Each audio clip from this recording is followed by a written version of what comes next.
ಕುಳಿತುಕೊಳ್ಳಿ.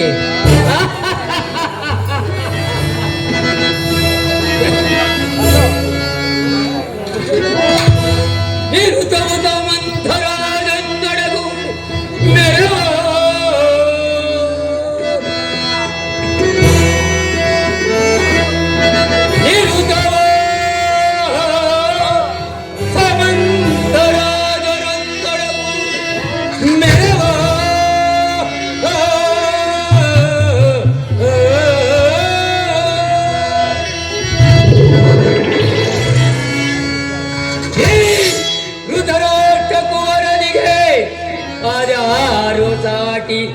ಸರಿ ಸಮಾರೋ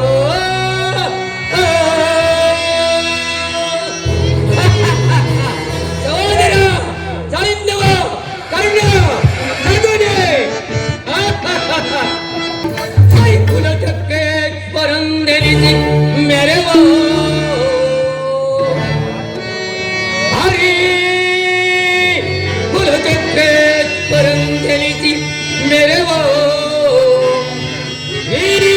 ದುರ್ಯೋಧನನಿಗೆ ಅದ್ಯಾರು ಸರಿ ಸಮಾರೋ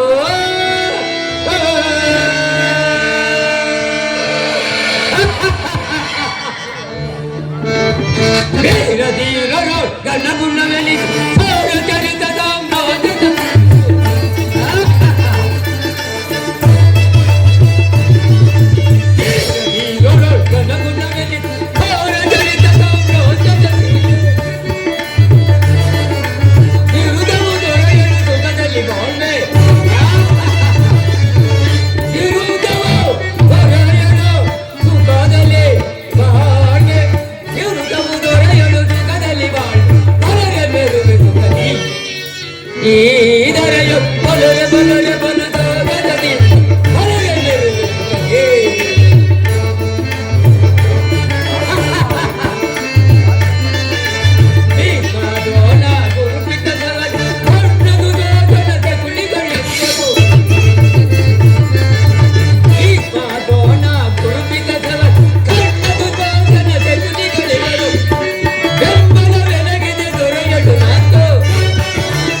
ಭೀಷ್ಮರಾದ ಪಿತಾಮಹ ಗುರುಗಳಾದ ಆಚಾರ್ಯರೇ, ಒಂದು ವಿಚಿತ್ರವಾದ ವರ್ತಮಾನವನ್ನು ಕೇಳಿದ್ದೀರಾ? ರಾಜಕೋಶಾದಿಗಳನ್ನು ಕಳೆದುಕೊಂಡು ಸೈನ್ಯ ಸಾಹಸವಿಲ್ಲದೆ ಆ ಏಡಿಗೊಲ್ಲ ಕಿಟ್ಟನೆ ನಂಬಿಕೊಂಡಿರುವ ಪಾಂಡವರಿಗೆ ಅರ್ಧ ರಾಜ್ಯವನ್ನು ಕೇಳಲು ಕೃಷ್ಣನು ರಾಯಭಾರಿಯಾಗಿ ಬರುತ್ತಿರುವಂತೆ ಕೇಳಿದ್ದೀರಾ? ಕೇಳಿದ್ದೀರಾ? ಆ ಅರಣ್ಯವಾಸಿಗಳ ಅಟ್ಟಾದ ಎಷ್ಟು ಮಟ್ಟಿರುವುದೆಂಬುದನ್ನು. ದುರ್ಯೋಧನ, ಪಾಂಡವರಿಗೆ ಅರ್ಧ ರಾಜ್ಯವು ಕೊಡದೆ ಹೋದರೆ ಯುದ್ಧವು ಸಿದ್ಧವಲ್ಲವೇ? ಯುದ್ಧ ಯುದ್ಧ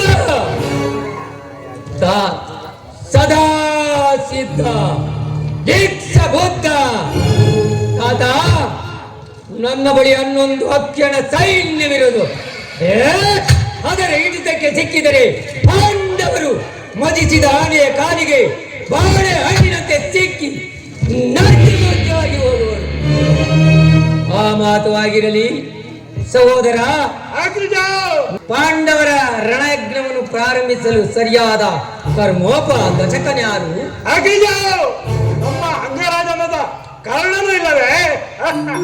ಪೂಜ್ಯರಾದ ಭೀಷ್ಮ ದ್ರೋಣಾದಿಗಳಿರುವಲ್ಲಿ ಅವರ ಕಣ್ಮುಂದೆ ಬೆಳೆದ ತಮಗೇಕೆ ಅದರ ಚಿಂತೆ ಮಿತ್ರ? ದುರ್ಯೋಧನ, ಯುದ್ಧವೆಂಬ ಕಾಡ್ಗಿಚ್ಚು ಒಪ್ಪಿದ ಮೇಲೆ ಅದು ರಕ್ತ ಪ್ರವಾಹದಿಂದಲ್ಲದೆ ಮತ್ಯಾವುದಿಂದಲೂ ಶಾಂತಿ ಆಗುವುದು. ಅದಕ್ಕೆ ಸಂಧಿಗೊಪ್ಪಿ ಯಾರದು ಮಾತನು?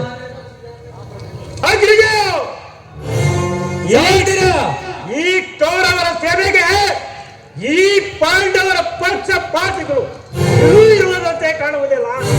ಪಾಂಡವರ ಪಕ್ಷಪಾತಿಯಲ್ಲವೇ ಮರುಳೆ ಧರ್ಮದ ಪಕ್ಷಪಾತಿಗಳೆಂದು ಪಾಂಡವರನ್ನು ಧ್ವಂಸ ಮಾಡಲು ನಿಶ್ಚಯಿಸಿದೆ.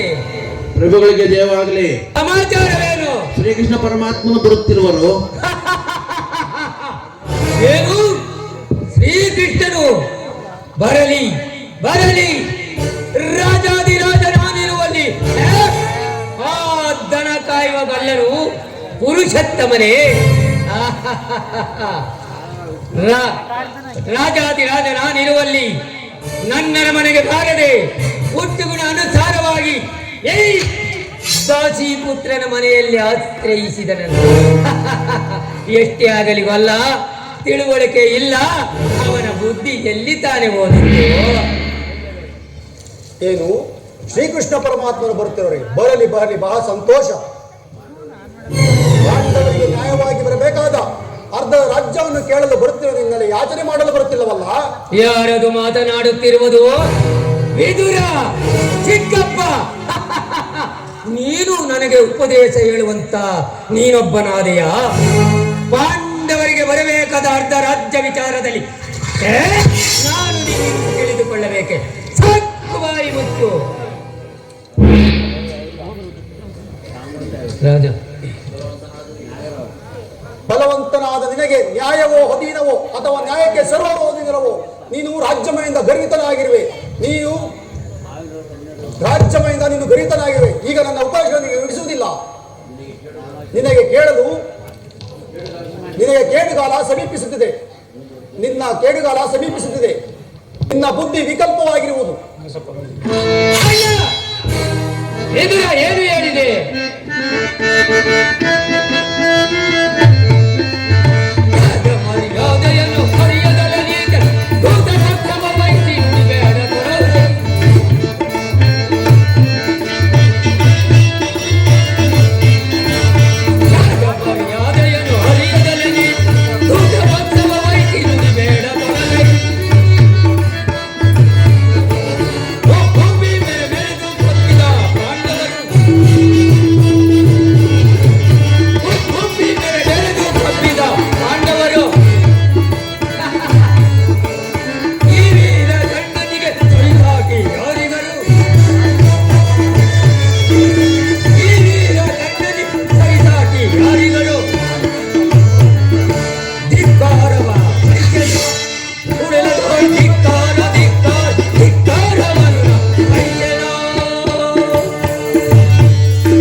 ನಮ್ಮ ಸಭೆಯಲ್ಲಿ ಮಿತಿ ಮೀರಿ ಮಾತನಾಡುತ್ತಿರುವರು.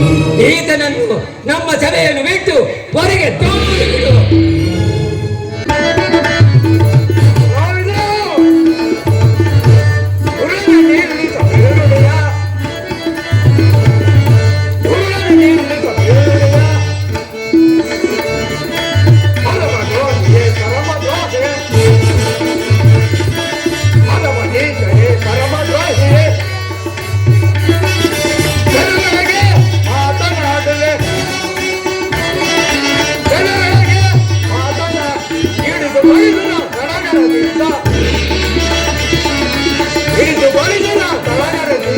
ತೆರೆಯಿಂದ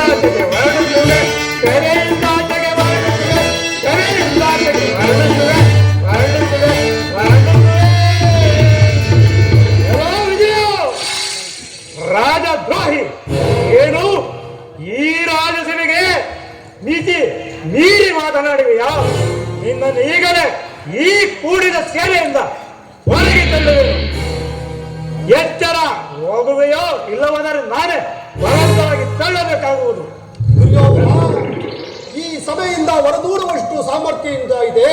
ಛೇ, ಅವಿವೇಕಿ, ಪಾಪಿ, ಜಗದೊಡೆಯನಾದ ಶ್ರೀಕೃಷ್ಣ ಪರಮಾತ್ಮನನ್ನ ಜರಿದಾಡುತ್ತುವ ನಿನ್ನ ನಾಲಿಗೆ ಹೋಗಬಾರದೆ.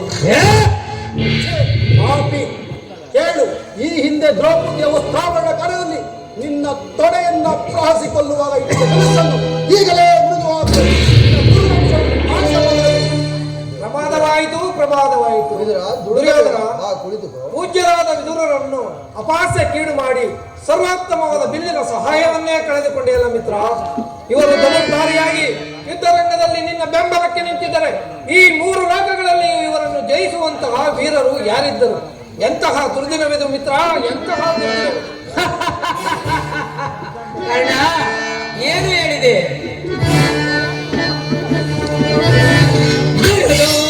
ಪಾರ್ಥನ ಚಿರವಂ ತೊರಿದೋ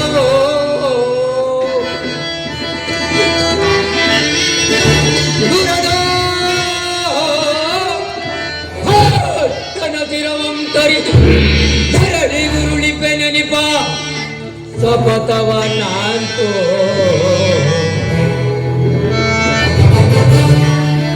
ಮಹೇಶ್ವರನ ಕುವರನ ಮೆಚ್ಚಿಸಿ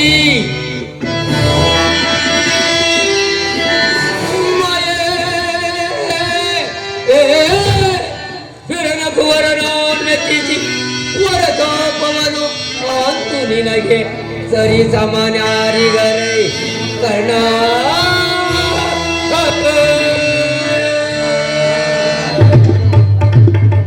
ಕರ್ಣ, ಏನು ಹೇಳಿತು? ಇವನ ಗೊಡ್ಡು ಬೆದರಿಕೆ ನೀನು ಬೆದರುವಂತಾಯಿತೆ. ಈ ವಿದುರನು ಎಂದು ತಾನೇ ಬಿಲ್ಲು ಹಿಡಿದು ಯುದ್ಧ ಮಾಡಿದವನು. ಹೋಗಲಿ ಬಿಡು, ಇವನ ಬಿಲ್ಲಿನ ಸಹಾಯವು ನಮಗೇನು ಆಗಬೇಕಾಗಿದೆ. ಈಗ ಇಲ್ಲಿ ಕುಳಿತಿರುವ ಸಭಿಕರೆಲ್ಲರೂ ಕೇಳಿ, ಆ ಗೊಲ್ಲನು ಇಲ್ಲಿಗೆ ಬಂದಾಗ ಯಾರಾದರೂ ಎದ್ದು ನಿಂತು ನಮಸ್ಕರಿಸಿದೆ ಆದರೆ ಅವರನ್ನು ಕೂಡಲೇ ಸಭೆಯನ್ನು ಬಿಟ್ಟು ಹೊರಗೆ ಓಡಿಸಬೇಕಾಗಿದ್ದು. ಎಚ್ಚರ ಸಹೋದರ.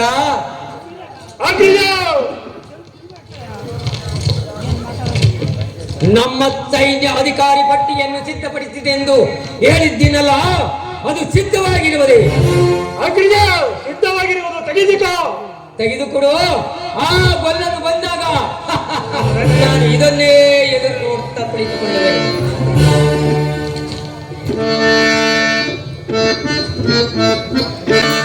ಧರ್ಮ ಕಾರ್ಯವ ಕರ್ಮ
ಅಹಂಕಾರದಿಂದ ಮೆರೆಯುತ್ತಿರುವುದು.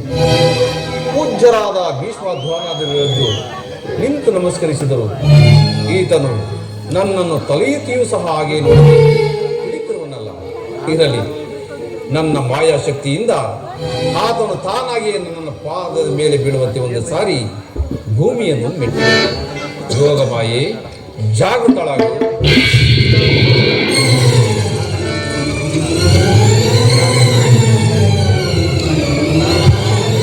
ಚಂದ್ರಕುಲ ಚಕ್ರೇಶ್ವರ, ಸಾರ್ವಭೌಮರಾದ ನೀವು ನನ್ನ ಪಾದಗಳಿಗೆ ನಮಸ್ಕರಿಸುವುದೇ? ನಾನೇ ನಿನ್ನಲ್ಲಿಗೆ ಬರುತ್ತಿದ್ದನಲ್ಲ. ಅಖಂಡ ಸಾಮ್ರಾಜ್ಯವನ್ನಾಳುವ ಈ ಚಲದಂಕಮಲ್ಲ ನಾನು ನಿನಗೆ. ಕೃಷ್ಣ, ನೀನು ಬಂದಿದ್ದು ಭೂತನಾಗಿ. ಕೃಷ್ಣ, ನಿನಗೆಲ್ಲ ದೂತನಾಗಿ ಬಂದಿರುವ ದೂತ ಲಕ್ಷಣವು ಇರುವುದೋ ಇಲ್ಲವೆಂದು ಪರೀಕ್ಷಿಸಿದನಷ್ಟೇ, ನಿನಗಲ್ಲ. ಹಾಗೂ ಒಂದು ವೇಳೆ ನಮಸ್ಕರಿಸಿದೆಯಾದರೆ ಈ ಮಾತಿಗೆಂದು ತಿಳಿ. ನಿನಗಲ್ಲ ಕೃಷ್ಣ, ನಿನಗಲ್ಲ. ಬಂದಿದ್ದು ಆಯಿತು, ಈ ಪೀಠದಲ್ಲಿ ಕುಳಿತುಕೋ ಕೃಷ್ಣ.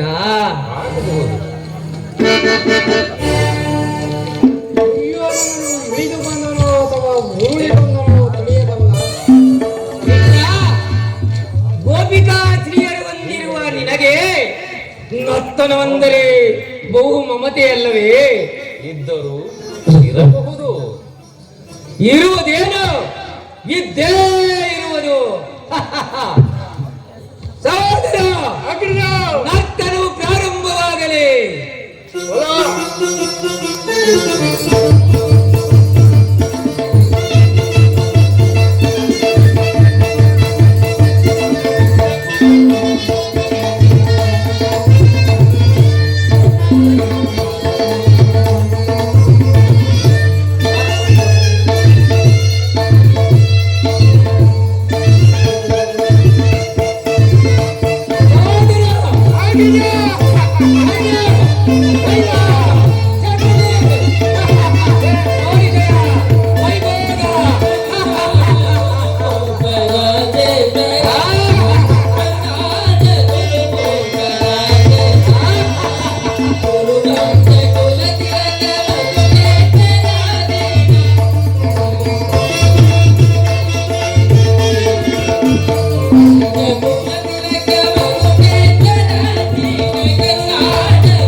ವರ್ಣದ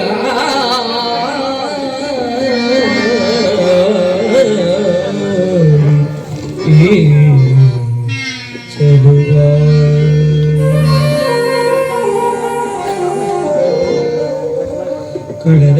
ಕೊಳಲರಾದದೆ ಕೊಳಲರಾದದೆ ಕೊಳಲರಾದದೆ ಜಗದ ಜನರ ಮನವನ್ನು ಬಳಿವ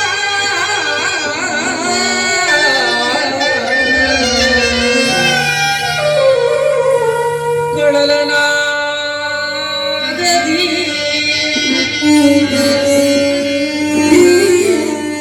ಜಗದ ಜನರ ಮನ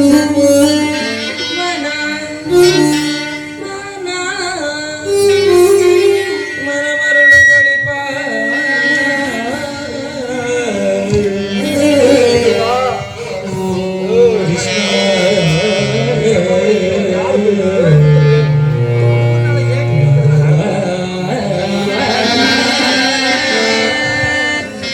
ಕೇಶವ ಕೃಷ್ಣ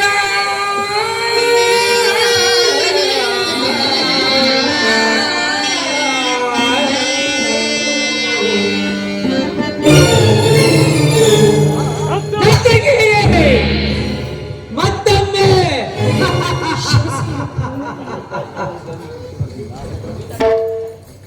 ತಗದಿವೆ ತಗಜಣು ತಗದಿವೆ ತಗಜಣು ತಗದಿವೆ ತಗಜಣು ತಾಮ್ ತಾಮ್ ತಾಮ್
ದುರ್ಯೋಧನ ಮುರಿಯರಿಯ ಮುಖ್ಯ ಉದ್ದೇಶವೆಂಬುದನ್ನು ಈ ಸಭೆಯಲ್ಲಿ ತಿಳಿಸಬಹುದು.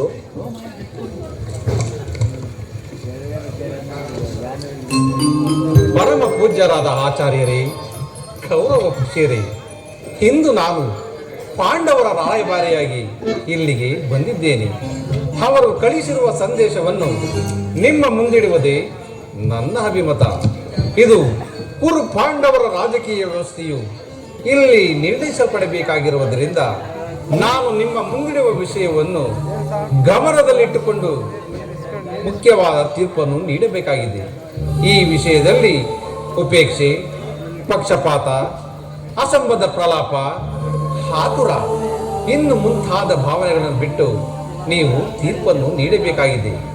ಹಾಗೆ ಮಾಡದೆ ಇದ್ದಲ್ಲಿ ಮುಂದೆ ಆಗುವ ಅನಾಹುತಗಳಿಗೆಲ್ಲೂ ನೀವೆಲ್ಲರೂ ಕಾರಣಭೂತರಾಗಿರಿ. ಇದು ಕ್ಷತ್ರಿಯ ರಾಜರ ಅಸ್ತಿತ್ವ ನಾಸ್ತಿತ್ವಗಳನ್ನು ನಿರ್ಧರಿಸುವಂಥದ್ದೆಂಬುದನ್ನು ನೀವೀಗ ತಿಳಿಯಿರಿ. ಈ ಭಾರತದ ಪವಿತ್ರ ಭೂಮಿಯನ್ನು ಶಾಂತಿ ಎಂಬ ಅಮೃತಧಾರೆಯಿಂದ ಅಭಿಷೇಕ ಮಾಡಿದರು ಅಥವಾ ಭಯಂಕರವಾದ ರಕ್ತಧಾರೆಯಿಂದ ಈ ಮಾತೃಮೂರ್ತಿಯನ್ನು ತೋರಿಸುವರು. ಇವೆರಡು ಪ್ರಶ್ನೆಗಳಲ್ಲಿ ಒಂದು ಪ್ರಶ್ನೆಯು ಇಲ್ಲಿ ನಿರ್ಣಯಿಸಲ್ಪಡಬೇಕಾಗುತ್ತದೆ. ಏಕೆಂದರೆ ಪಾಂಡವರು ಕಪಟ ದೂರ್ಜದಲ್ಲಿ ಸೋತು ವನವಾಸ, ಅಜ್ಞಾತ ವಾಸಗಳನ್ನೆಲ್ಲ ಮುಗಿಸಿಕೊಂಡು ಹಿಂದಿರುಗದಲ್ಲದೆ ಅವರಿಗೆ ಬರಬೇಕಾದ ಅರ್ಧ ರಾಜ್ಯವನ್ನು ಕೇಳಲು ನಿಮ್ಮಲ್ಲಿಗೆ ಬರುತ್ತಿರುವರು. ನೀವು ಬಾಲ್ಯದಿಂದಲೂ ತೋರಿಸುತ್ತಿದ್ದ ವೈರತ್ವವನ್ನು ಪಾಂಡನನ್ನರು ಮರೆಯಲು ಸಿದ್ಧರಿದ್ದಾರೆ. ವಿಷಭೋಜನ, ಲಾಕ್ಷಾಗೃಹದಾನ, ಕಪಟ ದ್ಯೋಚ ಇವೆಲ್ಲಕ್ಕಿಂತ ಮಿಗಿಲಾಗಿ ದ್ರೌಪದಿಯ ವಸ್ತ್ರಾಭರಣ, ಛೆಛೆ, ಇಂಥ ಮಹಾಪಾಪಗಳನ್ನೆಲ್ಲ ಮನ್ನಿಸಿ ಅವರಿಗೆ ಬರಬೇಕಾದ ಅರ್ಧ ರಾಜ್ಯವನ್ನು ಕೇಳುತ್ತಿರುವಾಗ ಇಂತಹ ಸಮಯವನ್ನು ಹಾಡಿ ಮಾಡಿಕೊಳ್ಳದೆ ಅವರ ಸಂದೇಶದ ಜೊತೆಗೆ ನನ್ನ ಸಂದೇಶವನ್ನು ಸೇರಿಸುತ್ತಾ ಮುಂದಿನ ವಿಚಾರಗಳನ್ನು ಕರ್ತವ್ಯಗಳನ್ನು ನಿರ್ಣಯಿಸಲ್ಪಡಬೇಕಾಗಿದ್ದು ಪ್ರಜ್ಞರಾದ ನಿಮ್ಮೆಲ್ಲರಿಗೂ ಸೇರಿದೆ.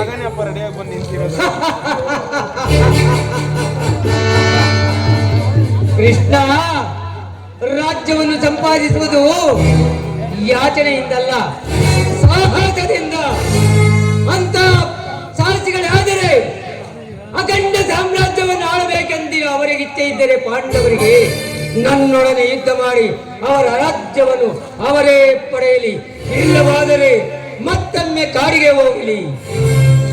ದುರ್ಯೋಧನ ನಾತಿಗಳೊಡನೆ ಶಾಂತಿಯಿಂದ ಜೀವಿಸಬೇಕೆಂದಿರುವ ನಮ್ಮ ಧರ್ಮರಾಯ ಪ್ರಳಯ ಕಾಲದ ರುದ್ರನಂತೆ ಹಿಡಿಂಬ ಕೀಚಕಾದಿಗಳನ್ನು ಕೊಂದ ಭೀಮಸೇನ, ಪರಶಿವರೊಡನೆ ಪಾಶುಪತಾಶವನ್ನು ಪಡೆದ ಅರ್ಜುನ, ಇನ್ನು ಮಾತೃಕುಮಾರಾದ ನಕುಲ ಸಹದೇವರು ಇವರೇನು ಸಾಮಾನ್ಯರೇ?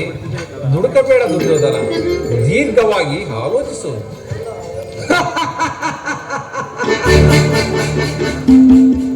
ಧರ್ಮರಾಯ ಕೈಲಾಗದೆ ಹೇಳಿ ಹೊಟ್ಟೆ ಬಾಕ ಭೀಮ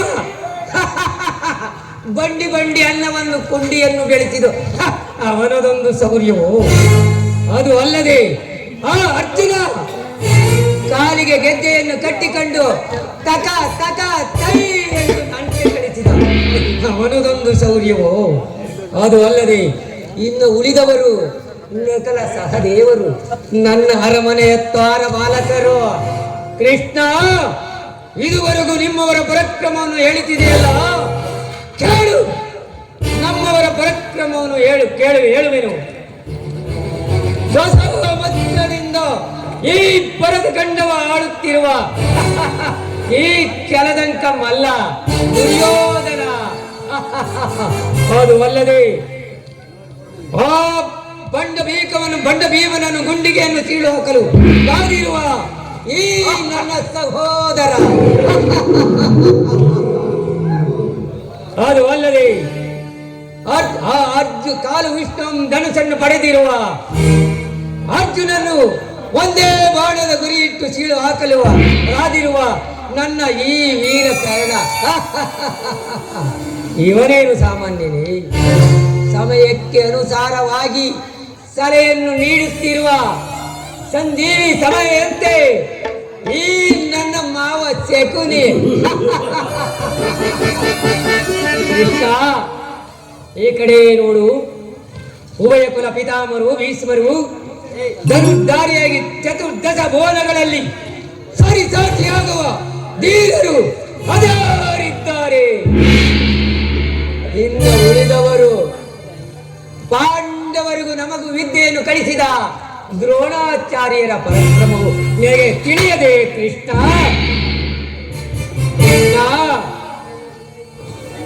ಇನ್ನು ಉಳಿದವರು ಸೈಂಧವ, ಅಶ್ವತ್ಥಾಮ, ಮೃದುವರ್ಮ,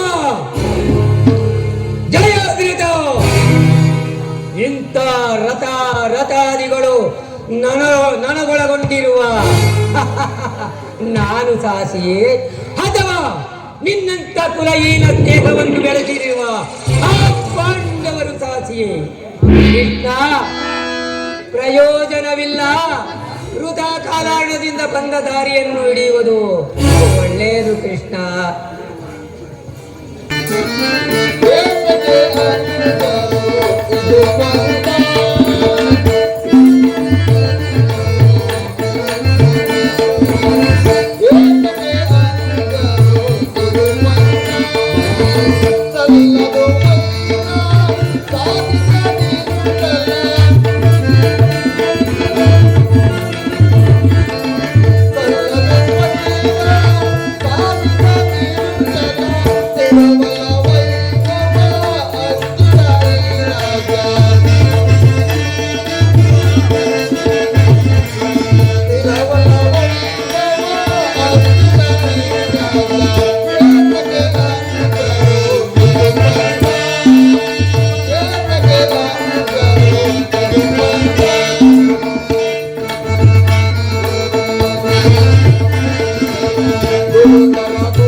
ಅವರಿಗೆ ಕೊಡಬೇಕಾದ ಅರ್ಧ ರಾಜ್ಯವನ್ನು ಕೊಟ್ಟು ಸುಖದಿಂದ ಬಾಳು, ಇದೇ ನನ್ನ ಅಭಿಮತ.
ಪಾಂಡವರಿಗೆ ಕೊಡಬೇಕಾದ ಅರ್ಧ ರಾಜ್ಯವನ್ನು ಕೊಟ್ಟು ನೀನು ಸುಖದಿಂದ ಬಾಳು. ಭೀಷ್ಮ ದ್ರೋಣಾದಿಗಳು ಹೇಳಿದ ಮಾತನ್ನ ಆನಂದಿಸು. ಯಾರದು ಮಾತನಾಡುತ್ತಿರುವುದು? ವಿದುರ ಮಹಾಶಯ, ನಡೆಯಲಿ ನಿನ್ನ ಅರಣ್ಯ ರೋದನ. ಹೌದು ದುರ್ಯೋಧನ, ನನ್ನದು ಅರಣ್ಯ ರೋದನೆ. ನಿನ್ನಂತವರಿಗೆ ಸದುಪದೇಶ ಮಾಡಬಾರದೆಂದು ದೊಡ್ಡವರು ಹೇಳಿದ್ದಾರೆ. ನೀನು ರಾಜ್ಯಮಯಿಂದ ನಿನ್ನ ಕಿವಿಗಳು ಮುಚ್ಚುವಾಗಿವೆ. ಆದ್ದರಿಂದ ನನ್ನ ಉಪದೇಶಗಳನ್ನು ಇಳಿಸುವುದಿಲ್ಲ. ಭೀಷ್ಮರು, ರುದ್ರೋಣರು, ಶ್ರೀಕೃಷ್ಣ ಪರಮಾತ್ಮರು ಹೇಳಿದಕ್ಕಿಂತ ಹೆಚ್ಚಿಗೆ ನಾನು ಹೇಳಲಾದೆ. ಆದರೆ ಸುಖ ಸಂಪತ್ತು ಶಾಶ್ವತವಲ್ಲ. ನಿನ್ನ ಇಚ್ಛೆ ಇದ್ದಷ್ಟು ಭೂಮಿಯನ್ನ ಆ ಪಾಂಡವರಿಗೆ ಕೊಟ್ಟು ಅವರನ್ನು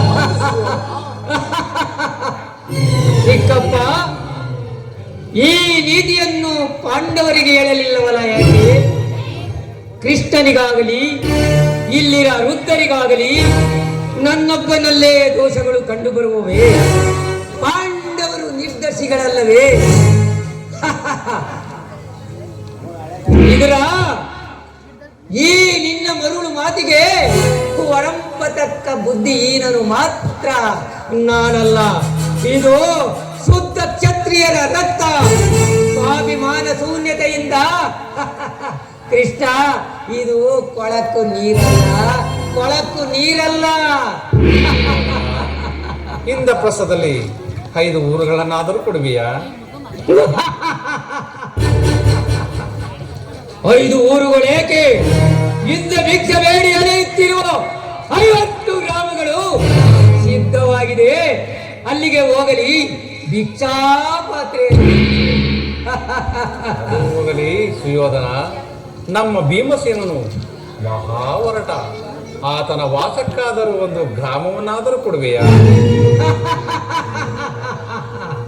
ಕೃಷ್ಣ, ಮನಸ್ಸಿನಲ್ಲಿ ಯುದ್ಧವನ್ನು ಕಲ್ಪಿಸಿಕೊಂಡು ಸರಿಯಮ್ಮ ಮಾತನಾಡುತ್ತಿರುವೆಯ? ಹೇ, ನಿನ್ನ ಮಾಯಾ ಸ್ವರೂಪವನ್ನು ನಾನೇನು ಒರಿಯದವನೆಂದು ಭಾವಿಸಿದೆಯಾ?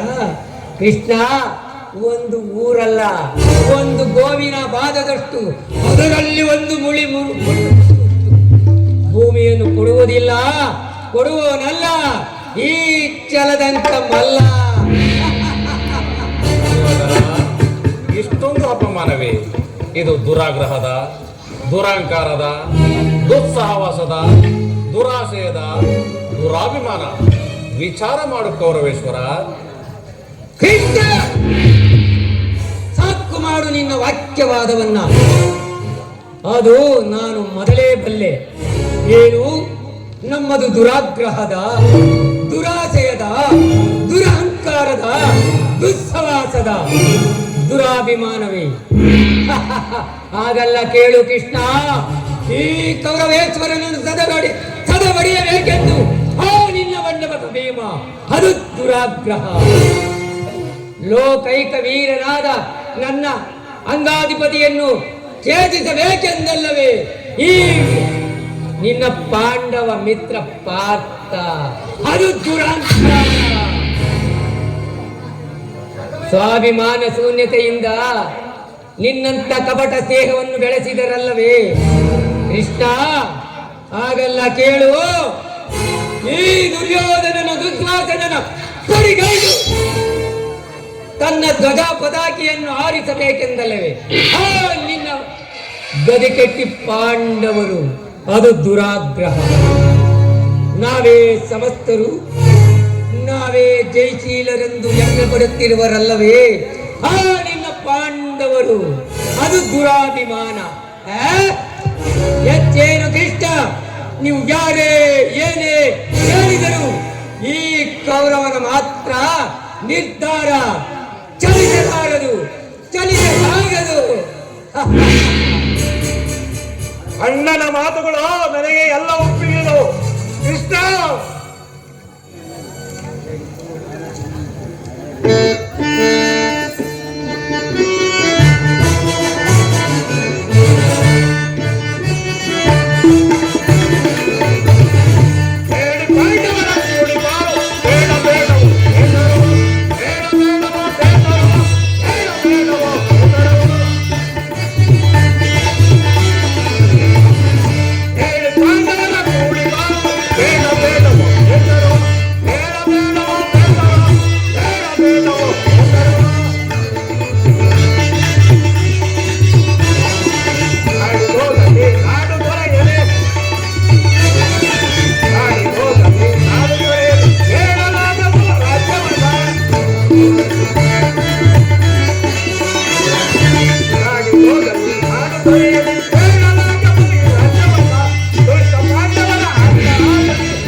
ಭೀಮನ ರುಂಡ ಮುಂಡಗಳನ್ನು ಚೆಂಡಾಡುತ್ತ ಸದಾ ಸಿದ್ಧನಾಗಿರುವನು.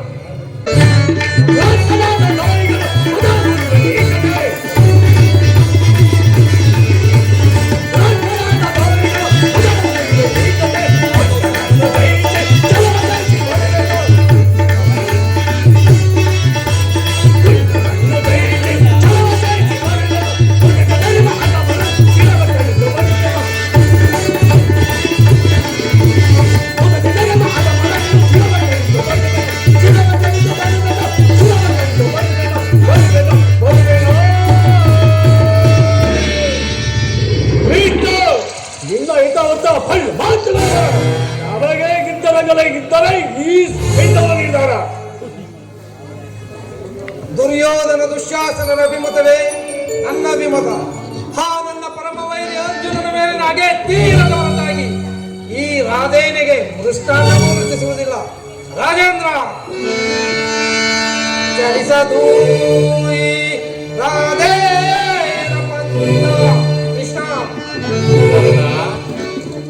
ಚಲಿಸದು ಈ ರಾಧೇನ ಪಂಥ. ವ್ಯರ್ಥ ನುಡಿಗಳಿಂದ ಮದಿಗೆಟ್ಟು ನುಡಿವಿರೇ ಮಹಾರಾಜರೆಂದೆನಿಸೆ ನೀವುಗಳು. ಮದಿಗೆಟ್ಟು ನುಡಿವಿರೇ ಮಹಾರಾಜರೆಂದೆನಿಸಿ ದುರುಳ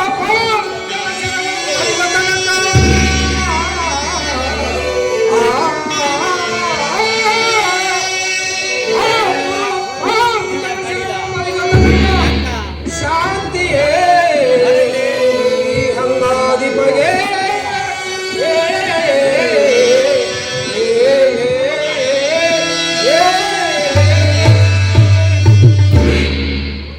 ರಾಜೇಂದ್ರ, ಈ ಸಂಧಿಯು ಅಂತಿಮ ಕಾಲದಲ್ಲಿ ಶಾಂತಿಯನ್ನು ಅಪೇಕ್ಷಿಸುವ ಈ ವೃದ್ಧರಿಗೆ ಸ್ವಾಭಾವಿಕವಾದದ್ದು.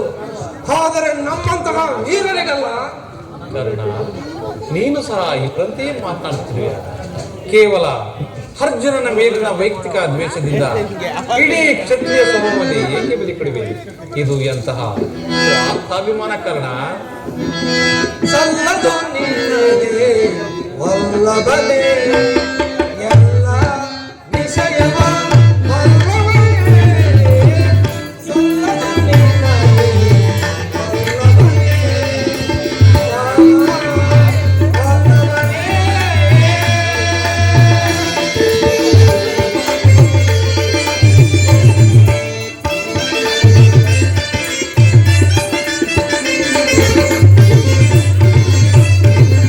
ಪಾಂಡು ಕಾಯ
ಪ್ರಾಣಮಿತ್ರನಾದ ಅರ್ಜುನನ ಮೇಲಿನ ಪಕ್ಷಪಾತ ಬುದ್ಧಿಯಿಂದ ಅರ್ಧ ರಾಜ್ಯವನ್ನು ಕೇಳಲು ಬಂದೆ ಅಲ್ಲವೇ?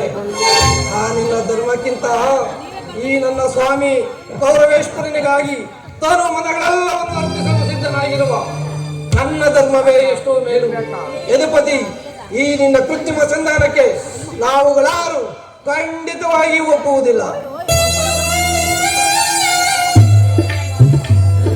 ಭಲೆ ಬಲಂಗಾಧಿಪ, ಈ ದರ್ಪಿತ ವಾಕ್ಯಗಳಿಂದ ಈ ಯದುಪತಿಯ ಕಂಠವು ಬಿಗಿ ತಪ್ಪಿದಂತಾಯಿತು. ಇವರ ಅಹಂಕಾರವು ಬೇರೆ ಮೀರಿತು. ಇವರುಗಳಲ್ಲಿ ಮಾತನಾಡುವುದೇ ಅನುಚಿತ. ದುರ್ಯೋಧನ, ಆದರೂ ಒಂದು ಮಾತನ್ನು ಹೇಳುವಿನ ಕೇಳು.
ಸುಯೋಧನ, ಈ ನಿನ್ನ ಗುರು ಹಿರಿಯರು, ಬಂಧುಗಳು, ಮಿತ್ರರು ಇವರನ್ನು ಒಂದು ಸಾರಿ ದೃಷ್ಟಿಸಿ ನೋಡು.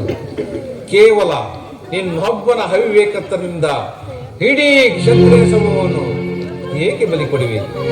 ಈ ಯಾದವ ಯದುಪತಿಯು ಕೇವಲ ಪಾಂಡವರ ಸಲುವಾಗಿ ಅಲ್ಲ, ಎಲ್ಲರ ಸಲುವಾಗಿ ಮುಂದೆ ಒದಗುವ ಭೀಕರ ಯುದ್ಧದಿಂದ ನಿಮ್ಮ ಪ್ರಾಣಗಳನ್ನು ಉದ್ಧರಿಸುವ ಸಲುವಾಗಿ ಸಂಧಿ ಭಿಕ್ಷೆಯನ್ನು ಬೇಡುವೆನು. ಭಿಕ್ಷ ಪ್ರದಾನ ಮಾಡು ಕೌರವೇಶ್ವರ. ಕೃಷ್ಣ, ಇದರಲ್ಲಿ ನನ್ನ ಅಪರಾಧವೇನು ಯದುಪತಿ? ಪಾಂಡವರು ಜೂಜಾಡಿ ಸಕಲ ಸಂಪತ್ತನ್ನು ಕಳೆದುಕೊಂಡಿದ್ದು ಅಧರ್ಮದ ಕಾರ್ಯವೇ? ಕೃಷ್ಣ, ಈ ವಿಸ್ತಾರವಾದ ಸಾಮ್ರಾಜ್ಯವನ್ನು ಆಳಬೇಕೆಂದಿರುವ ಈ ದುರ್ಯೋಧನಿಗೊಬ್ಬನಿಗೆ ಹೊರತಾಗಿ ಮತ್ಯಾರಿಂದಲೂ ಸಾಧ್ಯವಿಲ್ಲ. ಕೃಷ್ಣ, ಚಾತೃ ಧರ್ಮ ವಿಕುದೇ ಹೇಳಿ ಪಾಂಡವರಲ್ಲಿ ಚಾತೃ ಧರ್ಮ ವಿಕುದೇ ಹೇಳಿ ಪಾಂಡವರಲ್ಲಿ ರೂಢಿಯೋ ಅವರಂತೆ ಸೆಟ್ಟನವಿ ಬರೈ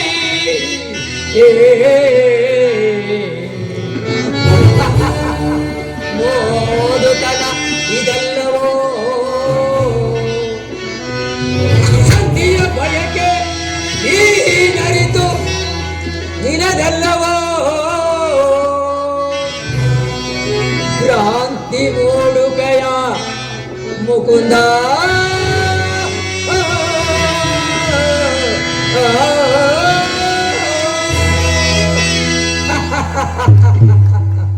ಕೃಷ್ಣ, ಪಾಂಡವರಿಗೆ ಭಿಕ್ಷಾವೃತಿಯ ಯೋಗ್ಯವಾದ ಜೀವನ, ಯುದ್ಧದ ಭಯವನ್ನು ತೋರಿಸುವೆಯಾ ಜನಾರ್ದನ? ಯುದ್ಧವು ಕ್ಷತ್ರಿಯರ ಧರ್ಮ, ಅರ್ಥ, ಕಾಮ, ಮೋಕ್ಷ ಮತ್ತು ಏಕಮಾತ್ರ ಜೀವನದ ಸಾಧನೆ. ಯುದ್ಧವೆಂದರೆ ಈ ಕ್ಷತ್ರಿಯರು ಎಂದಿಗೂ ಭಯಪಡಲಾರೆ, ಭಯಪಡುವುದೂ ಇಲ್ಲ, ಭಯಪಡಲಾರೆ. ಇರಲಾಗು ದುರ್ಯೋಧನ. ಯುದ್ಧವು ನಿನ್ನ ಅಭಿಷ್ಟವೇ ಆದರೆ ನೀನು ಅದನ್ನೇ ಹೊಂದಿವೆ. ಅದು ಬರೀ ಯುದ್ಧವಲ್ಲ, ಭಯಂಕರ ಆತ್ಮಹತ್ಯೆ, ಪಾಪಾಶಯ. ನೀನು ಹಿಂದಿನಿಂದಲೂ ಮಾಡಿರುವ ಅಪರಾಧ ಅದರ ಏನೆಂದು ಕೇಳುವೆಯ ಕುರುಕುಲದ ಕಳಂಕ ಸ್ವರೂಪಣೆ ಅಗಣ್ಯ. ಹಿಂದೆ ರಾಜಸುಯಾಗದಲ್ಲಿ ಪಾಂಡವರ ಸಕಲ ಸಂಪತ್ತನ್ನು ನೋಡಿ ಕರುಬಿದ ನೀನು ಈ ಶಕುನಿಯ ಸಲಹೆಯಂತೆ ಯುಧಿಷ್ಠಿರನನ್ನು ಕಪಟ ದುಡ್ಡ ಕೇಳಿದ್ದನ್ನು ಮರೆತೆಯ? ಸಹೋದರ ಪತ್ನಿಯನ್ನು ತಂದು ನಿನ್ನ ಹವಾಚ ಅಪರಾಧವು ಈ ನಿನ್ನ ಅನಂತ ಕಾಲದ ಪ್ರಳಯದ ಧೂಮಕೇತುವಂತೆ ಈ ನಿನ್ನ ನೀಚ ಸ್ಮೃತಿಯನ್ನು ಹಿಂಬಾಲಿಸುತ್ತಿರುವುದನ್ನು ಮರೆಯಬೇಡ. ಹರಗಿನ ಮನೆಗೆ ಬೆಂಕಿ, ಸರ್ಪ ಬಂಧನ, ಏಕಚಕ್ರನಲ್ಲಿ ಕುಂತಿಗಾದ ಭಂಗ ಒಂದೇ ಎರಡೇ. ಅದು ಅಲ್ಲದೆ ಈ ಗುರು ಹಿರಿಯರ ಮಾತನ್ನು ತಿರಸ್ಕರಿಸಿ ಅಧರ್ಮದ ಕಡೆಗೆ ಹೋಗಿರುವ ನಿನಗೆ ಶ್ರೇಯಸ್ಸು ಯಶಸ್ಸು ಎಂದಿಗೂ ದೊರಕದು. ನೀನಾಗಿ ನೀನು ಆ ಪಾಂಡವರಿಗೆ ಅರ್ಧ ರಾಜ್ಯವನ್ನು ಕೊಟ್ಟರೆ ಸರಿ, ಇಲ್ಲವಾದರೆ ಅವರೇ ಅದನ್ನು ಅಪಹರಿಸುವರು. ಕೃಷ್ಣ, ಅಪಹರಿಸುವುದಕ್ಕೆ ಇದು ಬೆಣ್ಣೆಯ ಮುದ್ದೆ ಅಲ್ಲ. ಕೃಷ್ಣ ಕೇಳು, ಕೆಟ್ಟರೂ ಸರಿಯೇ, ಕಾಡಿಗಟ್ಟಲೆ ಬೇಕೆಂದು ಪಟ್ಟು ಹಿಡಿದಳಲ್ಲ ಕೆಚ್ಚದೆಯ ಕಟ್ಟಾಡು. ಈ ಕೌರವೇಶ್ವರನ ಏಕೆ ಹಾಕಿ ನಕ್ಕಳಲ್ಲ ಪಾಂಡವ ಸತಿ ಪಾಂಚಾಲಿ ಒಂದೇ ತೊಟ್ಟೆನು. ಈ ಚಲವ ಭೂತ ವೇದಗಳಿಗೆ ಒಡೆಯನಾದ ಭೂತನಾಥೇಶ್ವರ ಕದನಕ್ಕೆ ಕಾಲೆಳೆದು ನಿಂತರೂ ಸರಿಯೇ. ಕಲಿಯುಗ ಅಂಶದಿಂದ ನಿರ್ಮಿತವಾದ ಈ ಕುರು ಸಾಮ್ರಾಜ್ಯವೆಲ್ಲವೂ ರಕ್ತದ ಮಡಿವಿನಲ್ಲಿ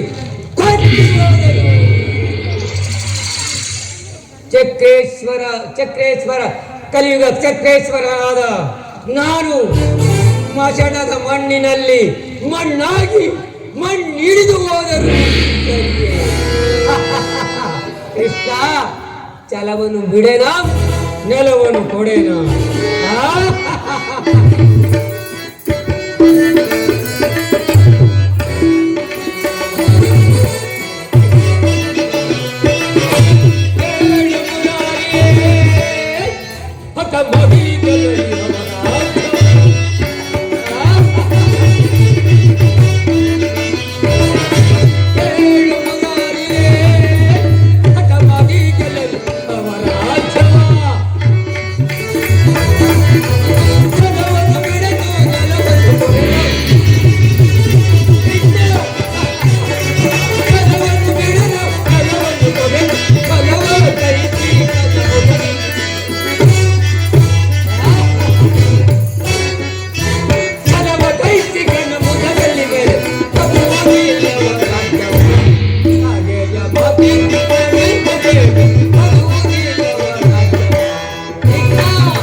ಕೃಷ್ಣ, ರಾಜ್ಯವನ್ನು ಬಯಸುವುದಾದರೆ ಆ ರಣರಂಗದ ಸತ್ಯಾತ್ಮದ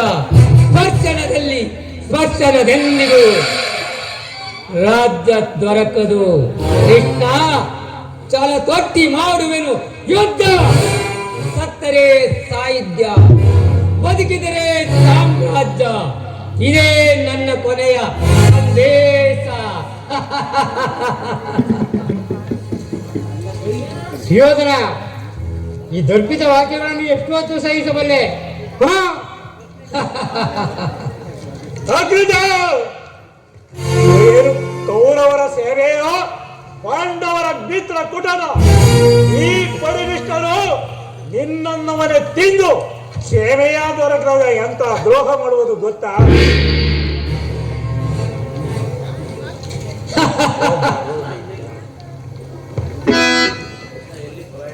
ಕೃಷ್ಣ, ಇನ್ನೆಲ್ಲಿಯ ಪಲಾಯನ, ಇಲ್ಲ ವಂಚಕ.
ನನ್ನ ಮಾತನ್ನು ತಿರಸ್ಕರಿಸಿಬಿಟ್ಟಿಯ ಕಿರುಕುಲದ ಕಳಂಕ ಸ್ವರೂಪನೇ.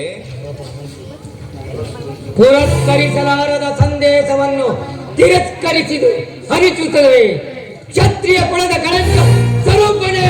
ದುರ್ಯೋಧನ, ಈ ನಿನ್ನ ವರ್ತನೆ ಅಕ್ಷಮ್ಯ ಅಪರಾಧ. ಅಪರಾಧಕ್ಕೆ ಶಿಕ್ಷೆ ತಾವೇ ನಿರ್ಣಯಿಸಬೇಕು. ಅದು ಯಾರು ನಿರ್ಣಯಿಸಬೇಕಾಗಿರಲ್ಲ, ನಾಗರೇ ಮುಖ್ಯ ಸಲಹೆ ನೀಡಿದ್ದೇನೆ. ಯಾರಿಗೂ ಮತ್ಯಾರಿಗೆ? ಸಾರ್ವಭೌಮನಿಗೆ. ಏನೆಂಬುದಾಗಿ ಅದನ್ನು ನೀವೇ ತಿಳಿದುಕೊಳ್ಳಿ. ನನಗಾಗಲೇ ನಮ್ಮ ಶಕುನಿ ಮಾವ ನನಗಾಗಲೇ ಶಕುನಿ ಮಾವರು ಮುಖ್ಯ ಸಲಹೆಯನ್ನು ಆಲೆ ಎತ್ತಿಸಿದ್ದಾರೆ. ಮಾವನವರ ಸಲಹೆಯ ಮೇಲೆ ಅದು ಅದ್ಭುತವಾಗಿ ಇರಬೇಕು. ಅದ್ಭುತವೇ ಸಹೋದರ. ಈ ಕೃಷ್ಣನು ನಮ್ಮ ಸಭೆಯಲ್ಲಿ ಮಿತಿ ಮೀರಿ ಮಾತನಾಡುತ್ತಿರುವ ಈ ಬೇಗನೆ ಅಗ್ಗದಿಂದ ಬಂಧಿಸು. ಯಾರನ್ನು ಬಂಧಿಸಲು? ಕೃಷ್ಣ, ನಿನ್ನ ಅಂಗಾಂಗಗಳನ್ನು ಬಂಧಿಸಿ ತಕ್ಕ ಬುದ್ಧಿಯೇ ಕಲಿಸಿಯೋದು. ಚರಣದೆಯು ಬತ್ತುವುದೇ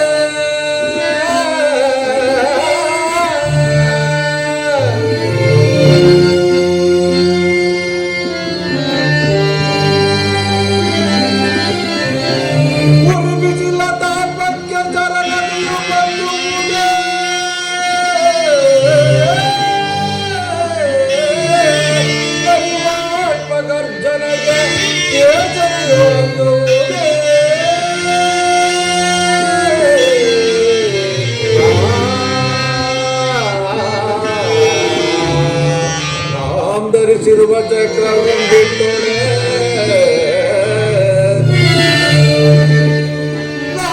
ಧರಿಸಿರುವ ಚಕ್ರವನ್ನು ಬಿಟ್ಟೋಡೆ